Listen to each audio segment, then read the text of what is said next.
আসসালামু আলাইকুম, সবাই কেমন আছেন? আশা করি আলহামদুলিল্লাহ সবাই ভালো আছেন। ইসলামী যুব আন্দোলন বাংলাদেশের পক্ষ থেকে রাস্তা সংস্কারের কাজ চলতেছে।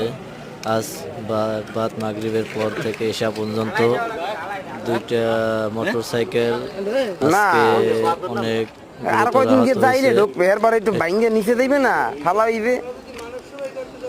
একটা মোটরসাইকেল অনেক আহত হয়েছে, আর একটা আল্লাহ রহমতে উড়ান লাগবো অল্পের জন্য হইয়ে বেঁচে গেছে। সবাই ইসলামী যুব আন্দোলন বাংলাদেশের জন্য দোয়া করবেন।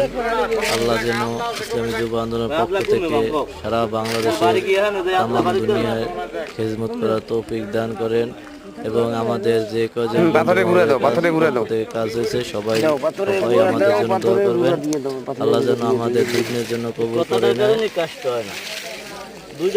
আল্লাহ যেন আমাদের দিনের জন্য কবুল করে নেয় এবং দিনের